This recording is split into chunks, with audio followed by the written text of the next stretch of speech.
Hi, my name is Tony Reale from NextWaveDV.com, and today we've got an interview with the very famous, very well-known planetMitch from planet5D.com. Thanks for coming here. My head's growing as you talk. Thanks for joining us, planetMitch. It's my pleasure, Tony. Thanks for having me. Great. If you guys don't know about Planet5D, you should. You need to get out of behind whatever cave you're living in because it's an amazing site. It's probably the top HDSLR website online. And I go there all the time for finding out the latest and greatest stuff about my 5D and any other HDSLR out there. So, Mitch, if you don't mind, why don't you tell us a little bit about how you got started and what gave you the passion for it?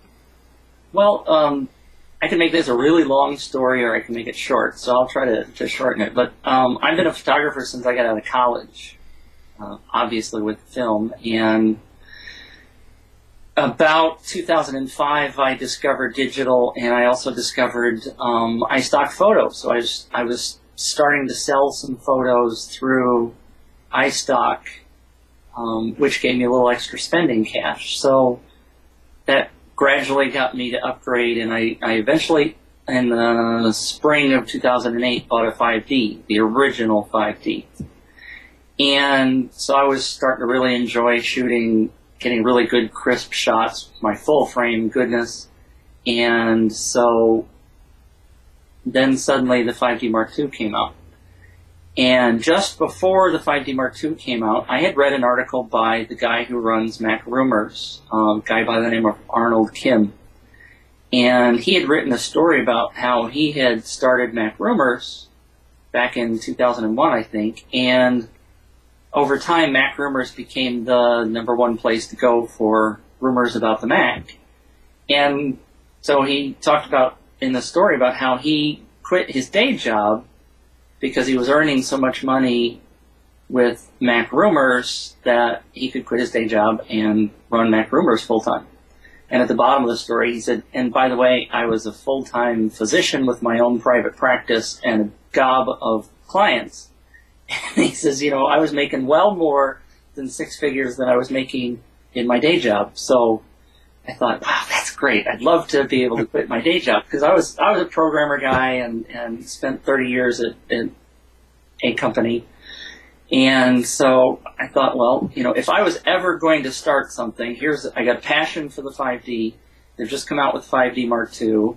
Vincent Laforet had put out Reverie, and it went ballistic, and so I said, I'm going to start a blog. And actually what I started was a wiki, because you know how everybody tends to ask us 6 billion questions, but they ask the same question over and over and over. So I thought, oh, I'll put together this wiki, and people started wanting news. So I had one page where I was posting news updates, and that became very popular, and I said, okay, blog time. Anyway, so I didn't know if it was going to go anywhere, but I thought this was something that I really had a passion for, so I gave it a shot.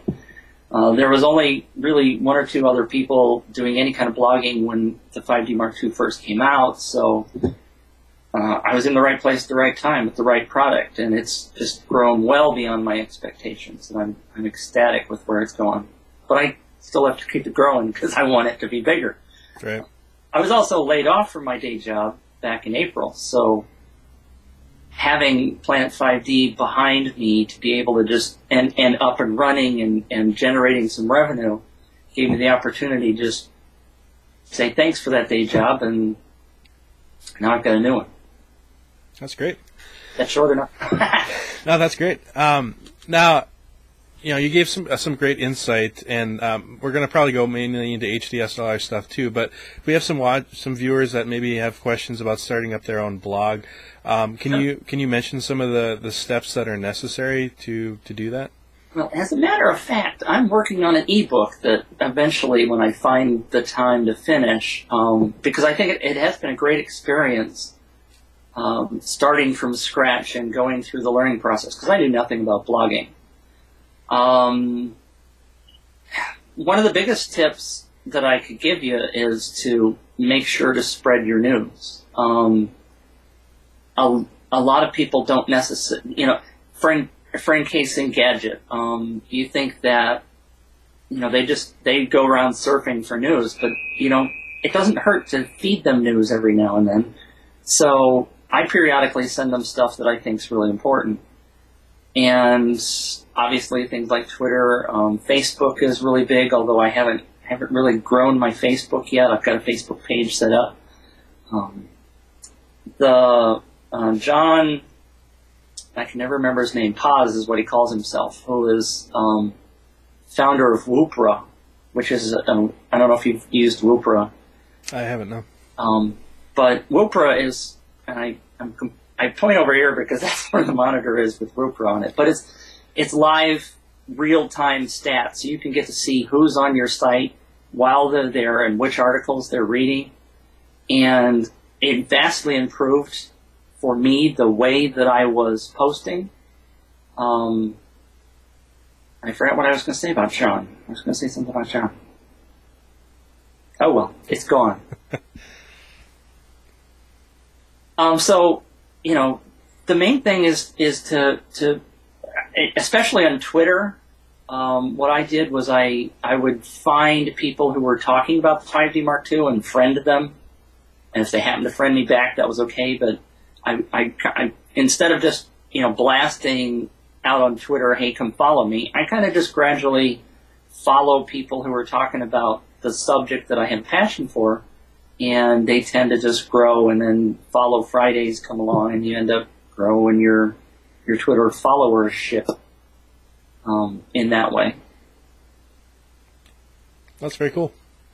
You know, I know for NextWaveDV, obviously we're a lot smaller, and we're trying to get started ourselves also.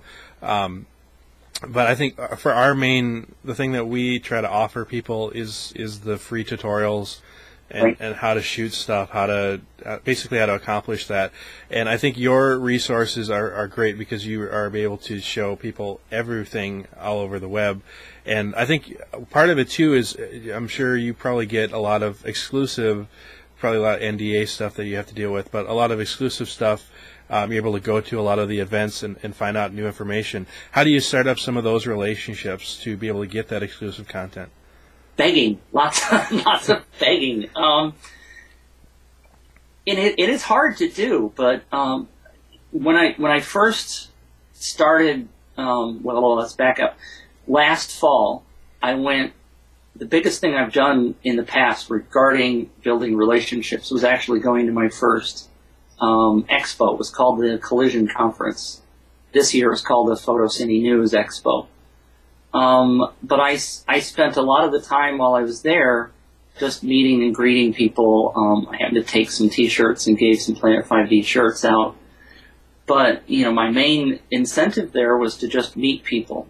And over the last year since that happened, I've had so many people come up to me and say, well, you know, we met back there at that thing, and you know, I've built relationships with advertisers. I've gotten to know some of the Canon folks, and so you really just have to go start meeting and greeting people. And if I happen to be in St. Louis, so it's rather difficult sometimes for me to go to New York or to LA, which is why I really felt I had to do that expo last year, was to physically go out and meet them face to face. But I also, and if you go back to the early days of the blogs, I mean, I had a link right at the top. If you've got any hot tips or news, send it to me. You have to make it obvious to people. That, you know, most people have a contact thing on the top of their blog or down at the bottom of the blog or somewhere. But I really felt that putting that link in there right at the top of every story, not in ads or not somewhere else. I mean, I did a paragraph or two of text, and then there was a Photoshop job of send me a link if you've got a hot tip. And people started gradually doing that. And the more that I posted, and the more people said, well, wait a minute, that got on there, maybe I should get my stuff on there. Now, what you end up getting, of course, is some stuff that's not necessarily so. You have to kind of nicely say, well, you know, if you did this a little better, then come back and see me next time. But by doing those kind of things, people start coming to you. And of course, like you said, you got to constantly post things. You know, Planet5D has become a really good news aggregator. And that's what I tried to do when I started out, was just post the news. Anything that was what I thought was important, post it. And, that gets the readers going, well, this guy's got regular stuff. I've also started another blog, which I was doing fairly well at the beginning of posting regular stuff. And I've gotten so busy with planet5D that other thing's just fallen, and its traffic has gone in the dumper because I don't post regularly. So, but, in terms of building relationships, you got to just go ask. A lot of times what I've done is, like for a particular news story, if you know somebody that happens to maybe know that person, go after them. But you spend a lot of time in Google saying, all right, I know John Smith's name, and I know he was on the movie XYZ. Can I find a link to his address? And you've got to just go ask. I mean, that's the easiest thing. It's a little difficult, and sometimes it's not comfortable. It's a little more comfortable doing just purely an email than it is saying, calling somebody up on the phone and going, oh, I got this little blog. Can you help me out with some news? And if you ask, it turns out a lot of times people will send you stuff. So go ask. Very cool. Well, thanks for that advice. So let's go ahead and talk about camera stuff right now. Obviously, you probably get to see a lot of the new stuff coming through. You've got to funnel it through. So what do you think of the current lineup of what Canon's offering from, I understand that you do mainly photography, so you don't get to do a ton of video production. But in your opinion, just from what you've been seeing, in both respects, what do you think of the current lineup that Canon has?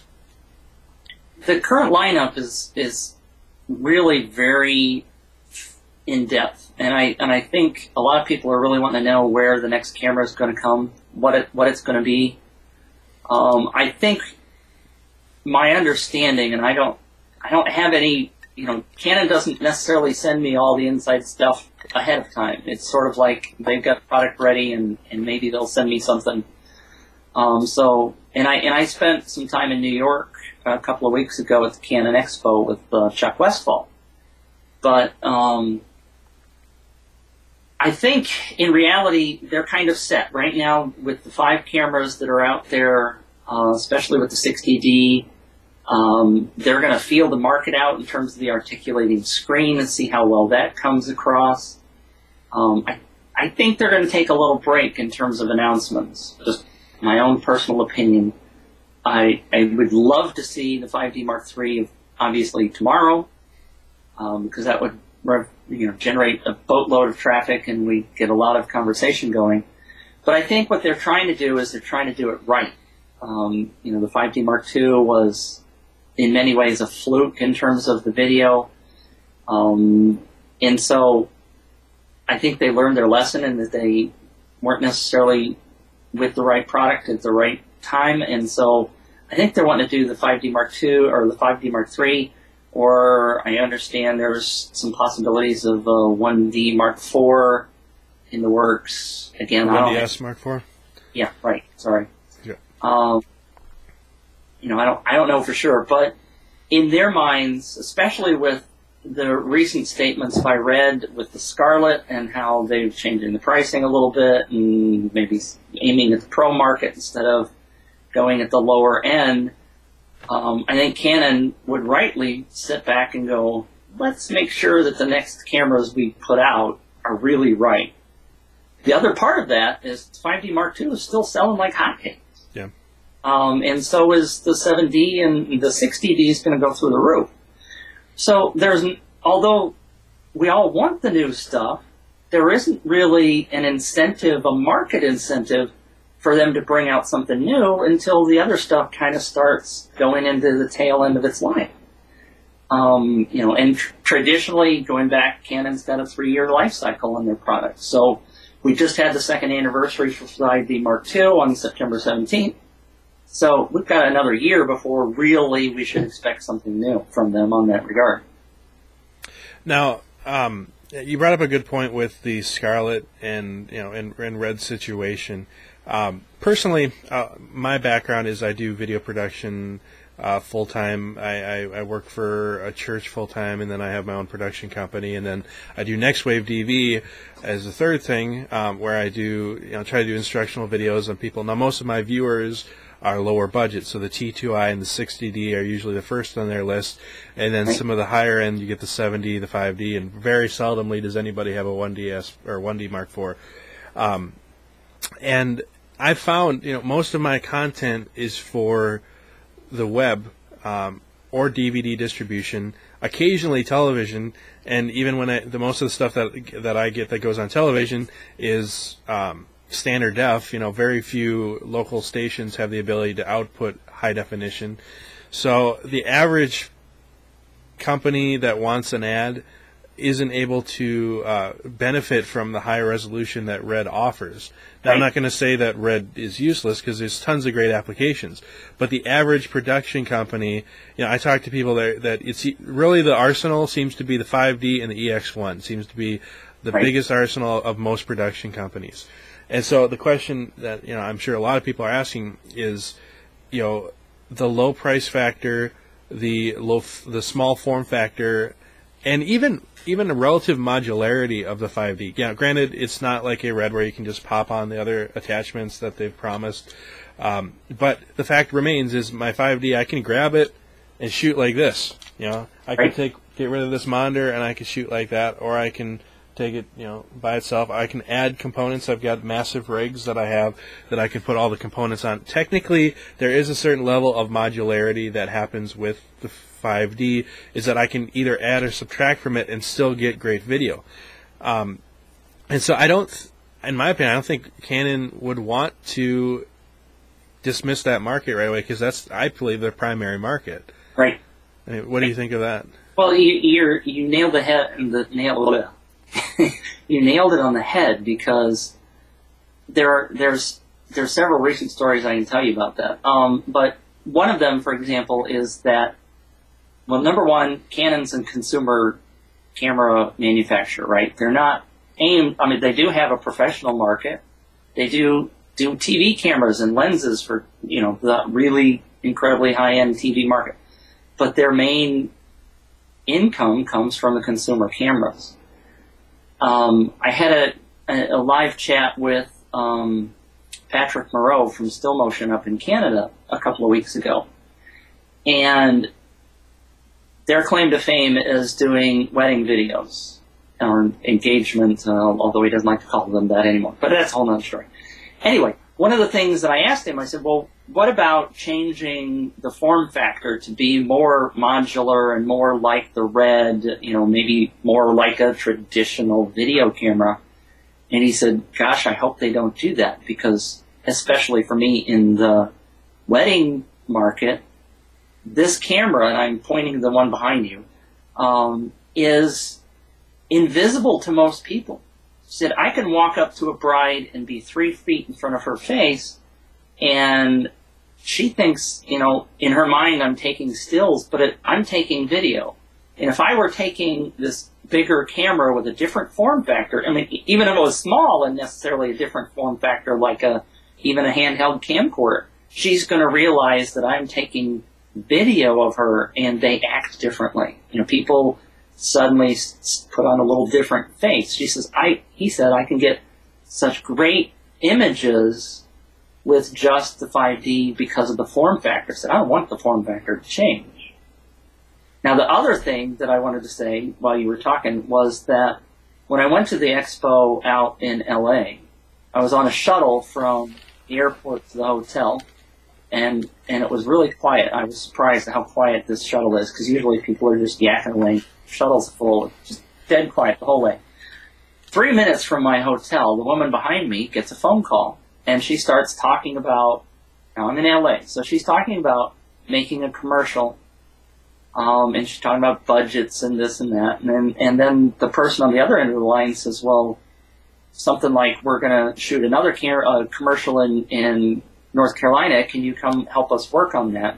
And she said, sure, I'd love to. What camera are you guys going to use for that commercial? And the other end said something about the Red, and she said, Red?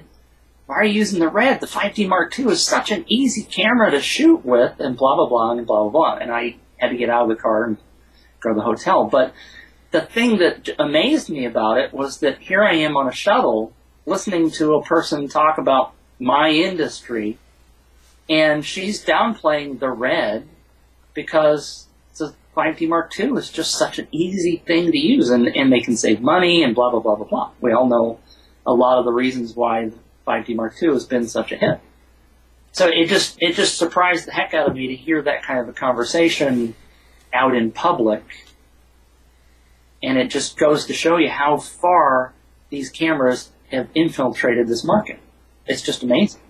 I think, and I know, like, Shane Hurlbut mentions this a lot, is the efficiency that the 5D allots you.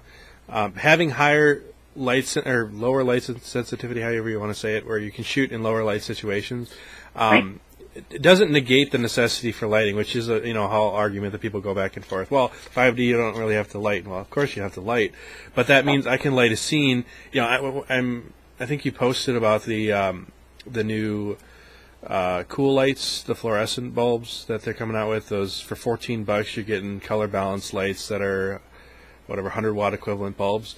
I mean, now the major production companies are thinking, oh, I can use that as a practical and light a scene. While as the smaller time guys are thinking, I could use that as an actual light to light my subject. And having a lens like f2.8. Now, granted, your focus is going to be a little more difficult, but regardless, you're able to shoot a scene with a lot more efficient lighting. With the advent of fluorescence. Granted, like, it's interesting. I have. I talk about this on my Facebook page, and for people that want to see it, they can click on the link. I have a 200-watt Britec light right over here, which is my rim light. Over here, I have a 200-watt fluorescent cool light, and that's my key light. Now it kicks out a 700-watt equivalent. But it's amazing that the efficiency that you can get because with these cameras, and I think it brings down the cost factor and makes it more attainable for the average person. And if you need to add more functionality to it, because I know, in the podcast that I was talking about in our first episode, we talked a lot about how a production company, they'll shoot on EX1 with a depth of field adapter, and they're using minimum of like 1K lights just to light the average scene because they've lost so much light sensitivity. Right. And the 5D adds that. So I think, in my opinion, that the 5D has been able to make higher quality production more attainable, but not negate the necessity to have the quality. It's just that your cost has dropped, that's more efficient. Right. And I'm sorry. Go ahead. I would just be concerned if Canon, dismissed that and said, okay, well, they're using this in house. Let's go ahead and make a camera that would be perfect for house. Well, I don't think that they're really leaning in that direction. And I know people like Shane are certainly have Canon's ear. Shane is such a fun guy. I wish everybody could sit down and talk to him for an hour or so, because he'd just blow you away in terms of how excited he gets over this stuff. And the presentation that he did at the keynote for the Photo Cine Expo, when you just get goosebumps. I mean, he is just so fired up about this stuff. And he talks about, a movie crew, a potential movie, I should say, called him up and said, we've heard you are doing these HDSLR things and you're saving a bunch of money. Could you come talk to us about our new movie? And, this is kind of unusual for a DP to get this kind of a phone call. Usually it's the producer of another movie or whatever. And so Shane goes and talks to these guys, and they had a $140 million budget for this movie.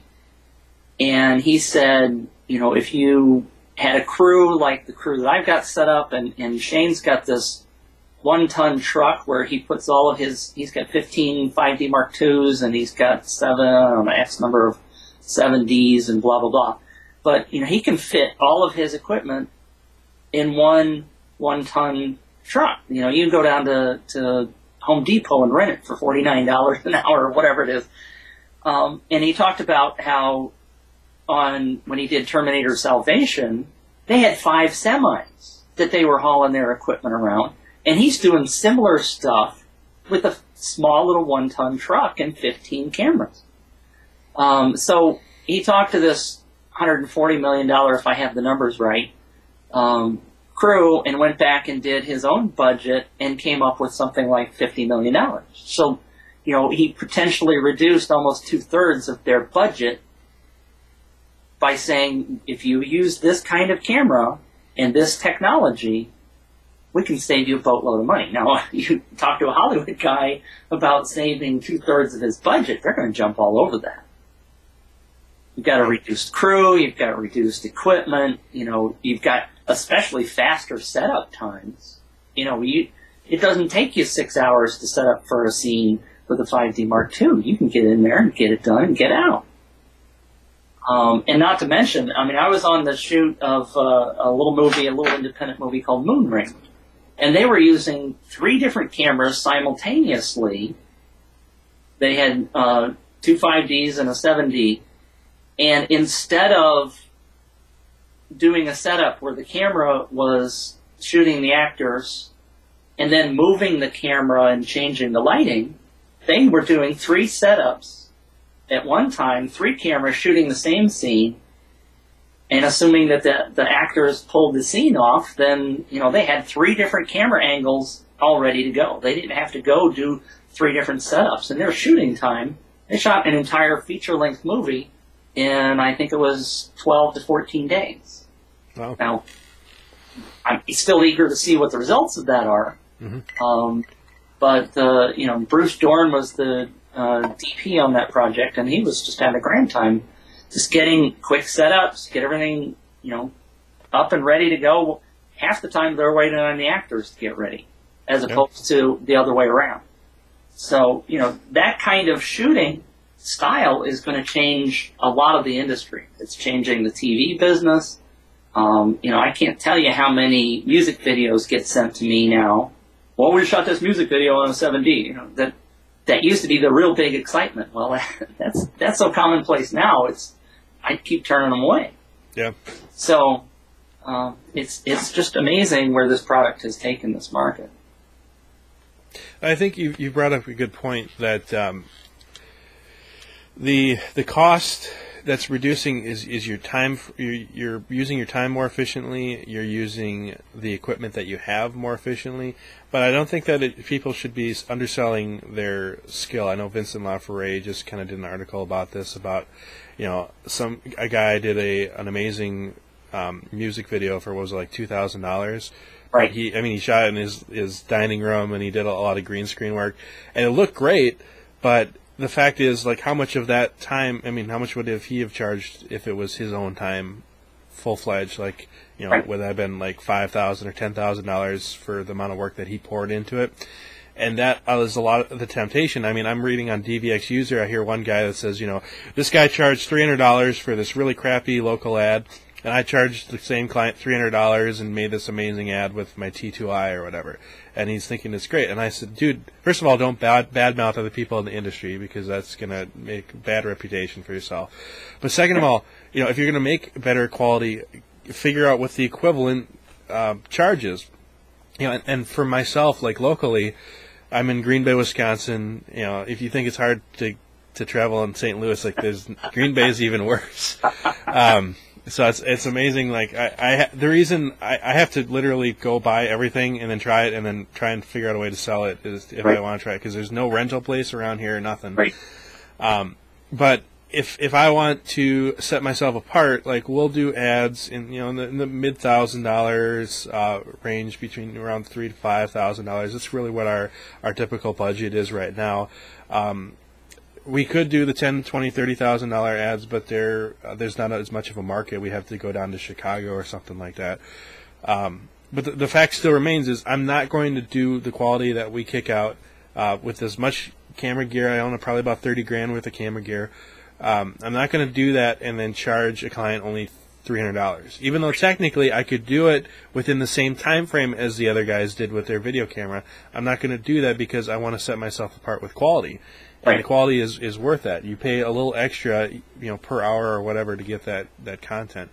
And yeah, I guess the biggest concern that I see is that, everybody, the new generation comes in and they think, okay, I can do this for a lot cheaper. That means I should charge a lot cheaper. And then everything just goes haywire. That's a very valid concern, and I applaud Vincent for posting that. And I specifically asked Shane that at one of the parties after the Photo Cine Expo. I said, Shane, you keep talking about how much you're saving the movie business, and you're using fewer people, and you're getting the job done, with less costs. What's that going to do to the industry? And he said, actually, I think the good thing about it is that we're not going to be putting people out of business. I'm doing the job with fewer grips and stuff, but what this should do is allow the movie business to make more movies.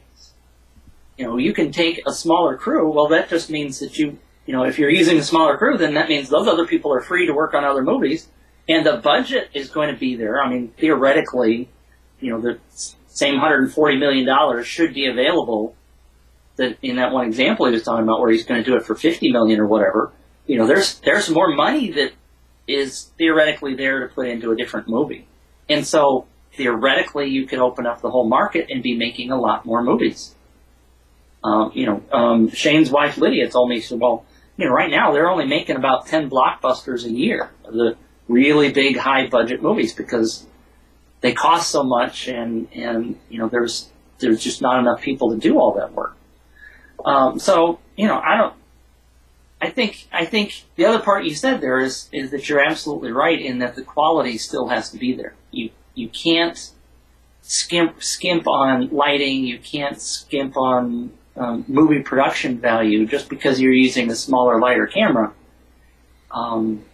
You still got to do all the things that make the movie good. You got to have a story, right? Yeah. You can't forget the story part.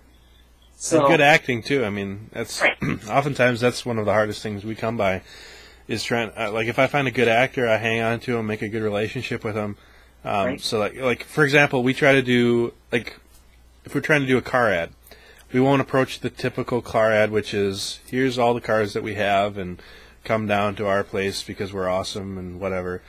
We try to do something more narrative. We prefer the narrative style, doing something witty, clever. We're working on a couple ad campaigns for some car dealerships right now. But if you're going to do something funny, you got to have somebody that can act funny, because nothing screams bad local ad like a bad actor. I mean, even a bad, like I look at a movie like Transformers. I enjoyed that movie. It had great production value, had good acting. Maybe the script wasn't too great, but the actors were able to make you still care about themselves, and you enjoy that the production value is just a great ride. And I think those are the three things I talk about a lot on my website. Is that you got to have good acting, good story, and good production value, and that's the holy trinity of making a good overall video or film or whatever. Exactly. So. Now, how much do you work with the information for like the AF100 and the Scarlett and maybe the new Sony camera that's coming out? Well, you're hitting the nail on the head of somewhere that I've got to go with Planet5D. Until April, like I said before, I was doing Planet5D as a part-time after-work job. And at the time, I specifically decided that Canon was the top of the market, and I didn't have time to work on the other cameras that were in the space. And of course, at the time, it was really sort of only Nikon. There was a couple of, I shouldn't say only Nikon. I'm sorry, all you GH1 Panasonic people.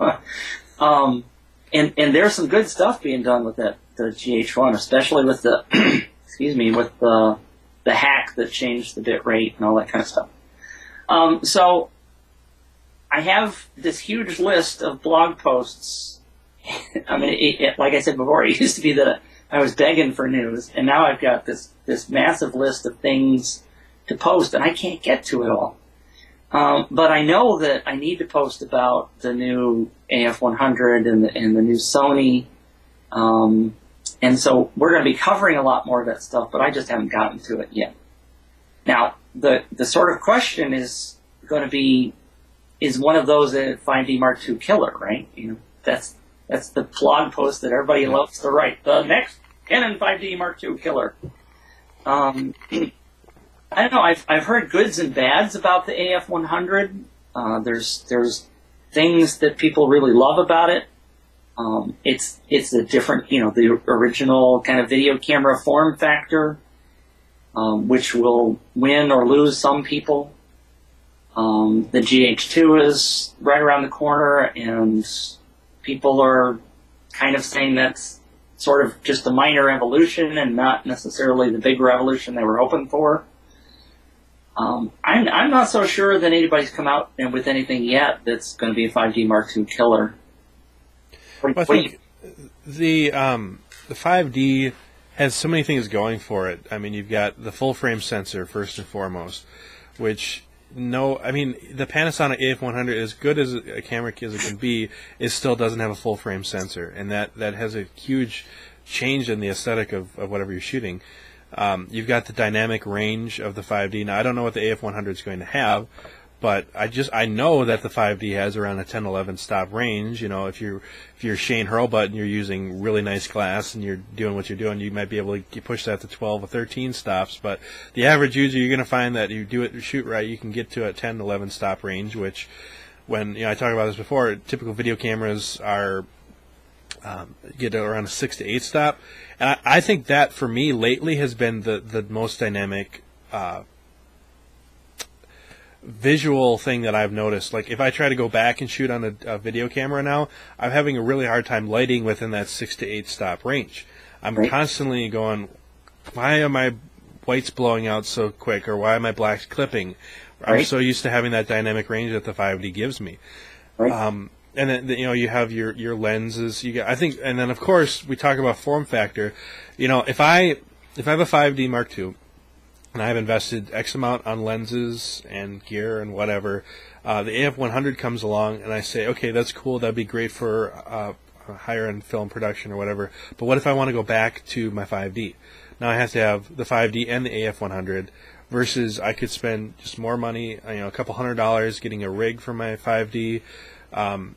You know, granted, everybody says, you know, it would be wonderful if Canon would release the 5D Mark III and just have a nice little port, some proprietary port that would go to uncompressed and blah, blah, blah. But I still go back to, what is your application? Independent films, sure, the AF100 might be a great camera for you. You know, higher end production companies, but for the average user, and I try to talk to my audience, because most of my audience is, you know, they're either hobbyists or they're just wanting to get started, and the DSLRs are still going to become the primary camera to go to. And if you want a video camera, you're almost better off going and getting maybe not an EX1, but maybe like an HVX 200A, or one of the other Panasonic models, or an XHA1 or something like that, spending, you know, around $2,000, and now you have a full-fledged video camera that you can shoot, like if you say shooting an action film, and you want, you know, an action film project, you want to have the close-ups, you want to have your beauty shots done on the 5D or the 7D or whatever, and then for your action scenes where you're concerned about rolling shutter, or you don't want to have to, you want to have autofocus, you can just go to your HVX 200 or whatever, and then you can have that arsenal for less than the cost of an AF100 body. And then now you have two cameras, so you could be twice as efficient. Well, that's where I'm coming from. Yeah, and I think there's a heck of a lot to be said for exactly. I mean, what you're talking about is the target. You know, there's a lot of interest in 4K, right? The really massive, really cool video aspect. Red can shoot that 2K and 4K, but you know what? Like you said, half the market's still on SD. Yeah. And on web, you certainly don't need a 4K video on the web, and that's where the massive amount of videos going right now. Yeah, I mean, if you look at Google Ads, which we get a lot of business from companies that are wanting to do just online videos, and those, yeah, no one's wanting an HD for that. No one wants even SD. They want like QVGA, get some 320 by 240 resolution coming through me, so I don't have to worry about my bit bandwidth or whatever.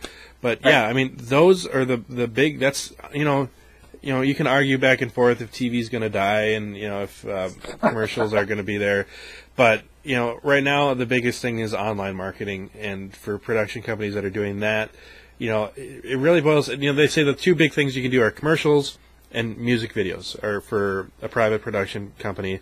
Occasionally you'll maybe get viral stuff. Independent films are usually passion projects unless you get some funding, and usually the funding isn't very much. So really the two big things are music videos and commercials. And yeah, every music video would love to have a HD version, but are they going to be playing it back on Blu-ray? Usually it'll be online on Vimeo or something like that, or embedded on a website. And so that's not even technically 1080p. So you just go down the list of like what's your application, and a DSLR, it covers those bases pretty well. Well, I was very interested to see.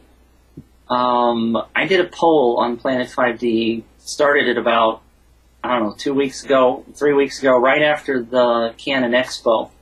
And at the Canon Expo, they had what people are suddenly affectionately calling the hairdryer 4K camera. And so I put this poll up because the poll question is, what are your top 3 needs for the next pro-level HDSLR? And I gave, I think, 25 different choices. So you can pick your top 3. And I put 4K on there because I thought, there's this huge demand for 4K. I thought. Right now, it's 12th on the voting, and it's only got 9% of the votes. And we've got almost 600 people who have voted in this poll. So I think it's getting to be, and not obviously scientific, and I may have missed 1 or 2 top items, but the thing that people are looking for, the top 3 items are raw video, which still kind of surprised me, but that's for post-production. They want to be able to tweak things better in post, reduced jello, and fast autofocus, which kind of surprised me because I thought most people are still doing manual focus, but there is apparently a large group of people that want to do autofocus in video recording, which they can't do now with the 5D Mark II and all the HDSLR. Come on, John. HDSLR. See, I can't. I was doing that too. We shot our HDSLR 101 series, and I introed it like 12 episodes, and my tongue by the time I was done was ready to fall out. So. If you try to say it really fast, it just does not work. HDSLR. So, I mean, it's obvious to me from some of this that although we get really cool and excited about the sexy stuff like 4K video, it's not really high on everybody's list. Well, and you got to think too, like what can you in order to edit 4K, you got to have a computer to edit that on, and the average person doesn't have a computer edit. I mean, I'm happy that my laptop, I have a Core i7. I bought it close to a year ago now. It's a quad core with hyper threading, so it's got about an 8-core equivalent. I'm on the PC, so. But I'm loving that I can edit especially with CS5 now. I can edit my 5D footage raw in the field. I can shoot something, pop it in my laptop, and show a client a rough edit before I've left the set, which is amazing. There's no way you can do that with a 4K camera. I mean, that's right. That'll kill you. Absolutely. So, we'd love to have the 4K. And it's you mentioned the 5D Mark II sensor size, which happens to be 26% of the votes are for full frame sensor, by the way. Yeah. Shane loves the full frame sensor. But it's kind of surprising, though, when you think about it, because the full frame sensor is so big, and with the line skipping, you're throwing out 60-70% of all that data. So Canon could if they could process that data coming off of there, they'd have 4K with the sensor we've got now. But it's getting that data off of there that's the big problem. But the look of the sensor even comes through, even though you're doing the line skipping. The 5D Mark II footage looks phenomenal. And you talk to people like Shane, and that's his go-to camera for 90% of the shots. So we'd love to have the HD output through HDMI. That's something that drives me crazy. Yeah, well, that's number 4 on the top vote getters. Add a frame sensor. Yeah. It's been an interesting poll. I continue. I keep leaving it up here because I keep getting more and more votes. But I think the trends are very obvious from what's come in, and it was very intriguing. And I've sent this to Canon, by the way, and they're watching it to see how it turns out. Oh, very cool. In your experience, how do you think Canon is? Because Canon's a massive company. We all know that, and sometimes it's the hardest thing in the world to try to get a massive company to pay attention to anything except their board members, right? And stockholders. And how do you think Canon has been in their perception of the end user, even the small guys, for these cameras? Well, many stories on that particular regard. They've just been blindsided by this whole thing, even though it's 2 years old at this point. They're still dumbfounded by the popularity of the 5D Mark II video side. The good things that I heard, I spent a lot of time talking to Chuck Westfall and Canon at the Canon Expo. Canon is listening intently. Shane's got their ear. Anytime Shane wants to talk to them, all he's got to do is pick up the phone and they'll listen. The house guys have had several meetings with Canon about future directions for this market. But one of the key things that I heard when I was in New York City is that Canon has decided to build, and I think this is a mistake because they could find a building here that's already unoccupied due to the recession, but they're gonna build a new R&D facility in the United States. So normally all of the R&D has been done in Japan, and they've decided that there's enough stuff going on here in the United States that they need to bring some of that here to be listening more directly to the customer. I think they should shortcut the process. This is me talking. Canon, hello. Okay, build a new building, but bring the R&D facility over here. Start it in some other building right now. It's going to take you a year or 2 years to get the property and build a building, so don't take that long. Do it now. Come over here and get started now. Do the R&D. Get closer to the main customers. There's a lot of Canon cameras being sold in Japan. Okay, so don't get me wrong. That's where a lot of their business comes from. But they're realizing now that the United States market is vast, bigger than they've been selling. And although they've been doing the consumer cameras, they now realize that they've got to lock in that they thought maybe they thought Red was going to just take over this higher level or mid-level movie making business, but they could sell so many more cameras with the right technology and adding the right features that it makes sense to bring the R&D over here. At least some of it, not all of it necessarily, but but the other story that you may have heard is that when George Lucas asked Canon to come out to talk to them because they're doing Red Tails, I think the movie was called. They're shooting some of the B and C roll stuff on Canon cameras. They asked Canon, and if you're George Lucas, of course, you can get Canon to come talk to you. But they brought Canon in from Japan, and one of the primary sensor designers saw for the very first time video footage from the 5D Mark II up on a 40-foot screen. Now, this is a year and a half after the camera goes on market, and he's never seen video on a big screen. I think that's an indication that there was a huge disconnect between the guys developing the products and actually seeing it in use. And he supposedly was in tears. The story I heard is that he was just so amazed at seeing video off of his sensor that he was just breaking down in tears. Now, you know, it's a great story, warms you fuzzy, but get those people in front of the consumers, the people that are actually using those cameras, and they'll realize how much more they could do with the product once in the R&D process. In your opinion, what do you think that the percentage roughly of the market between people who use the 5D is primarily for video versus, or any HDSLR primarily for video versus photography? No, you're asking a really tough question there. It's really, really hard to evaluate that.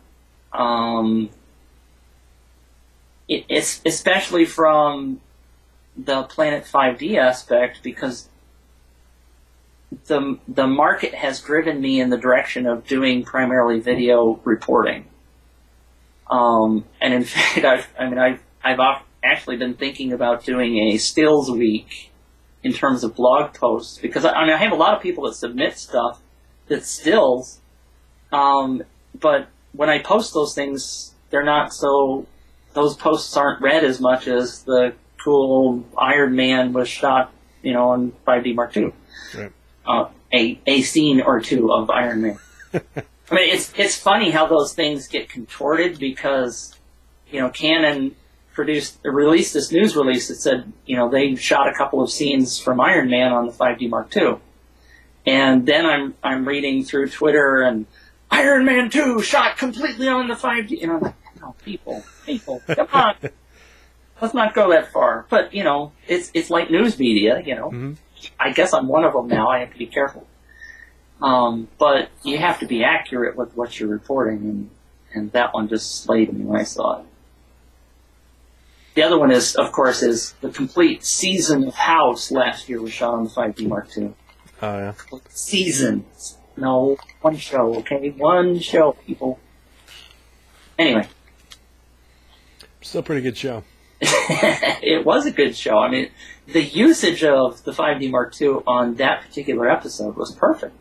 You know, getting in those low spots where there was just a couple of feet of clearance, you weren't going to be able to do that on a regular camera without massive set changes in between setups. So. I think, though, obviously, you know, Philip Bloom mentions this, Vincent Laforet mentions this, is that what really made the 5D sing was the lighting, obviously, and the amazing work of their DP in being able to light the scenes very similar, almost identical to the way that they would have lit them with their standard film cameras, right. But being able to create that look. And again, that just boils back to that you can have a great tool, and the tool should be used in the way that it in unique ways, but you still have to have everything else line up properly. Yep. Well, cool. Any other topics you want to discuss while you've got the microphone? Well, I think everybody ought to spend all day reading every post on planet5D. And everybody would be like me. Not getting any work done, right? You probably half of your views are from me, because I constantly am refreshing your site every 5 minutes.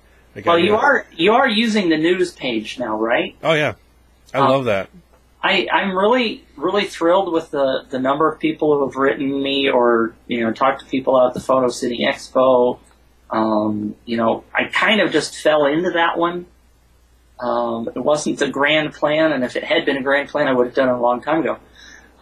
But, you know, that page, and if people don't know about it, obviously Tony will put a link. But if you just simply go to planet5d.com, I've made the news page be the default page that everybody sees when they go to planet5d.com. And it not only has the headlines, the top 5 most recent headlines from Planet5D, but we've also got Philip, we've got Vincent, we've got Cinema5D, we've got all of the top HDSLR sites. I didn't write that time, did you hear that? HDSLR. And all in one spot. So if you need to just wake up in the morning, you want to read some HDSLR news, it's all right there in one spot. You can go read it on everybody else. So, you know, all we have is the headlines, so you obviously have to go to their site and give them traffic to read the stories, but you can at least skim the headlines, and if you roll over the headlines, you'll get the first paragraph will show up. It's a great way to just get your day started or finish the day and get all your news. Yeah, and I'm very thankful that you guys added us to your site. That made my day when we finally made it to the ranks of the Planet5D news. Well, I will be expecting a check, so. Tell you what, when I start actually making something halfway decent, you'll be the first to know. Right. Now, do you guys have anything lined up for the future? Any new plans for your site? Anything new coming out? Well, actually, I haven't really announced it yet. We discussed it and I'm pointing that way because I think California's that way. At the Photocine Expo, a friend of mine, Barry Anderson, and I have started a new professional organization for HDSLR shooters. Did I say it right? HDSLR. I said it wrong, didn't I? HDSLR shooters. And we're aiming at sort of like, there's the National Association of Photoshop Professionals and there's the XYZ we figured that there was enough of space here that there would be a desire to have a professional organization specifically targeted for people in this HDSLR space. I haven't really officially announced it on a Planet5D yet because we had a programmer that was finishing up the final work on the website and he quit the week before Photocine News, and so the sign-up process currently fails. So until we get that finished, we've got a new guy that started last week and he's trying to learn how everything's set up, and hopefully in the next week or two we'll have it set up so that you can start signing up. But we're getting discounts from vendors. We'll have a newsletter that'll go out. We'll have the ability to even start your own blog under the Planet5D domain. We've got some really cool features that we've got lined up. And as soon as we get it ready, you can go sort of look at it. It's going to be called the Motion Photographers Association, although we're not going to use the association really on the end of that word, because what we've done is we've shortened it to MOPHO. That's MOPHO.co. And we don't want people going, well, let's get some MOPHO ass with location on the end. So it's just MOPHO.co. There is no M. We got one of the new .co domains. So it's MOPHO.co. Kind of rolls off the tongue. Nice. We'll be announcing that in the next couple of weeks, hopefully. That's very cool. I'm looking forward to hearing more about that. It is going to be great. Cool. Well, I'm going to put a plug out for our HDSLR 101 series, which we finished filming last week or the week before, something like that. We still got a lot of editing to do, and I hope that I'll put you on the spot if you guys wouldn't mind just posting information about that when we come out with it. What we're planning on doing is it's going to be a 12-episode series, and it's going to be available online for free. We'll release one episode every 2 weeks, so it'll be about 6 months to be completely released. But what we will also do is make it available online as a digital download for $20. So if people are really excited and they want to learn about everything right away, we'll make it $20, and we'll even email you guys, and when you post it, we'll probably do a little discount for your viewers too, so they can be able to get it even cheaper. Because it's more of like that helps support the resources that we do and making our online stuff. But we want everybody to be able to learn how to do these and be able to, once they have a HDSLR in their hand, they can check out Planet5D for all the cool stuff that you guys have. And join the association.